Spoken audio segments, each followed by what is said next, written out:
Don't try to sneak into your room like that. I know what you've got behind your back. Records. More new records.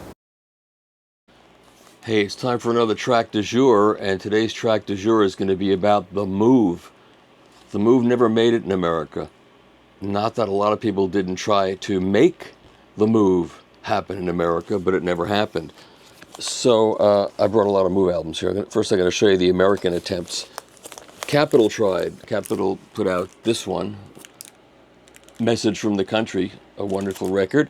And Capitol put out Looking On, The Move.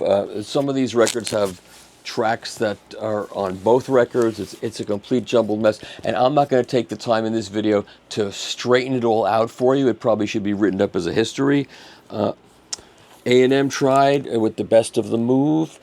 And United Artists tried with the Move Split Ends. There were tracks all over these records because they all tried to make the Move happen, and it never happened. One reason is they didn't tour. There's really wonderful notes by Bev Bevan, and of course the Move is basically Jeff Lynne, who did make it very big with ELO and then the Traveling Wilburys, and Roy Wood, who didn't make it quite as big, and Bev Bevan, who was in the ELO, so he did fine. So Bev wrote these great notes in the A&M Best of the Move, which contains their first record and a bunch of other tracks, and he explained why they didn't make it. And it's kind of a forlorn, could have, should have, didn't happen, written at a time when ELO happened big, so he didn't have any problems with it really. And I'll show you some of these other Move albums I have, because you're never going to have enough Move albums. So I'll just make sure these are on camera. There's that one. There's Message from the Country. There's the Best of the Move. And there's Split Ends. I've only seen one copy of Split Ends. Is a great record. I've only seen one copy of Split Ends that wasn't cut off at the top. That wasn't split at the top. So they all got cut out because nobody bought them. In the UK, there was this twofer which had Shazam and Move on it, and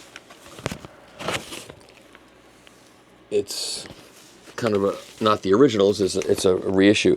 And then in the UK, there were a lot of different compilations. There was this one, which is what you're going to hear. This one.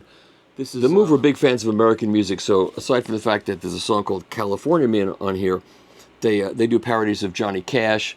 And there's some Jerry Lee Lewis rockers on it as well. And then there's this one. This was another compilation that was put out by EMI. This was cut by Harry Moss. But for some reason, Harry didn't do a great job on this one. It's only okay. But I would buy Move albums, whatever they were, I would buy them. I didn't care if I had the tracks already. I just loved the Move. And I had this one too. This is called Something Else from the Move. And according to Bev Bevan's notes in the A&M record, the tape from this has disappeared. So this record is the only way you can get the songs that are on here, most of the songs anyway. They do a cover of So You Want to Be a Rock and Roll Star because they love the Byrds. They do a cover of Stephanie Knows Who from Arthur Lee and Love because they loved that group also. Great group that never made it in America. So we're going to hear... And I don't have time. There's this compilation. I don't have time to give you the whole history because it's long and it's complicated, and probably it deserves a full article that maybe I'll write one of these days when I have some time, which I don't right now. But I have time to play the songs for you. So you're going to hear from this album right here. You're going to hear "Do Ya," which has got to be one of the greatest more cowbell songs ever written. You're going to hear "Words of Aaron" by Jeff Lynne. Both of those are by Jeff Lynne.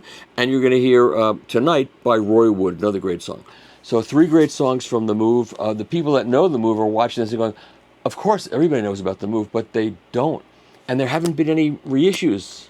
I've not seen a good reissue from the Move catalog, and that really should be done the proper way. I don't know how you do a single record that's one of their original records, or how you put together a great compilation if the tapes still exist, but a great compilation where the tapes can be cut together, or a good copy of the tapes can be put together and made into a Best of the Move compilation would be a really good idea at this point in time. And after you hear this stuff, if you've never heard The Move before, you'll probably say, yeah, that would be a great idea. Because you'll hear, you could say that Jeff Lynne was sort of the Paul McCartney and Roy Wood was kind of the John Lennon, but that's not really true. I'm not sure what's true about The Move, other than they were a great band and were completely neglected in America and never made it as big as they should have. And you're going to hear a couple of tracks from them now. So here's The Move.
What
words of their own. He spoke the truth in these things, both great and small.